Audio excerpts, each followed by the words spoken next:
you via video a little bit of the stamping technique of stamping on the calendar grid, the flourish, and also a little bit of the script stamp.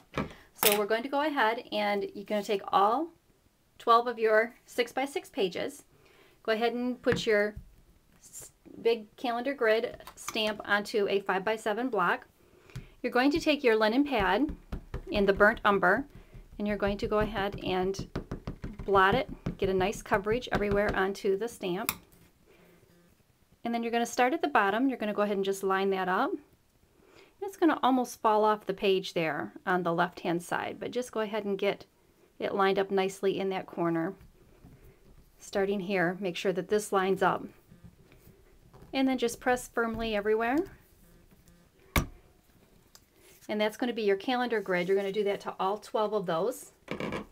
Once you have all of those done, then you're going to go ahead and flip all of them over.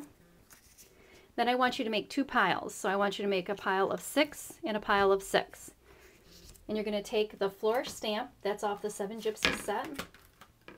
So you're going to use it off of this set right here. We're going to use this flourish and this script. You're actually going to get really comfortable with this set. This is going to be used on every single page. And you're going to go ahead and load your ink onto that. Using the burnt umber again. On 6 of them, you're going to go ahead and stamp in the upper left corner. And I want you to let that stamp actually fall right off the page a little bit. I don't want you to start low into the corner. I want you to start high. See what I'm saying here? It's going to look a lot better than if you started your stamp way up into the corner. It looks better if you get it nice and tight down in there. I mention that because watching the girls stamp in workshops, I notice a lot of them did stamp high up in, and personally I just don't think it looks quite as nice. So not clear up here, get it right down so that some of that flourish actually drops right off of your page. And then just go ahead and press, and you've got it. So you're going to do that on all 6, and then you're going to come back on the other one. We'll just go ahead and grab another sheet here. I don't have all my calendar grids stamped on that, but we'll use it as an example. And then so you're going to go in the opposite corner.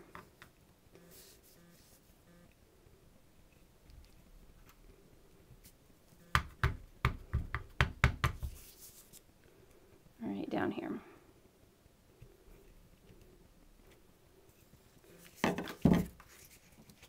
So you've got 6 in the right hand corner and 6 with the left hand corner. And then let's go ahead and talk about the little script stamp. That also is on the 7 Gypsy set. And this time I want to go ahead and use the creamy brown. And in my directions I may have said use the umber, but I think the creamy is going to look much nicer. It's just going to be subtle. This is kind of a background technique that you're going to do. Go ahead and load the ink onto your stamp. And this stamp is hard to tell if it's upside down or not. It's kind of little, I think, little French words. But just kind of look down there for the little loops like the Y's or G's. And you're going to go ahead and just do about 3 lines at the top. And then reload your ink.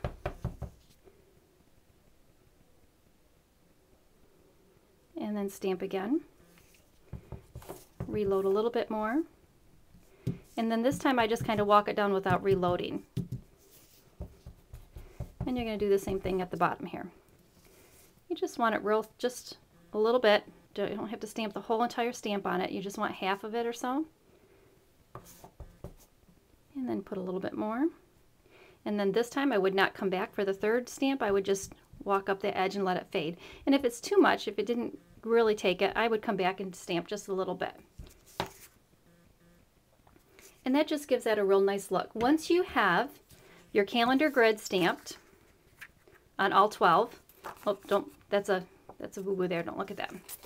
Once you have your calendar grid stamped on all 12, and then your flourish stamped into the corners, and then your script stamped kind of faintly around the edges on the back side there of each one, then you're going to go ahead and take your creamy brown ink, the little cat eye, and you're just going to ink all of the edges.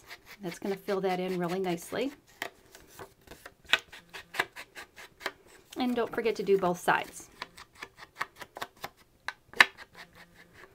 So your front of your calendar is going to look a little bit plain at this point, and then your layout page is going to start really taking nice shape here.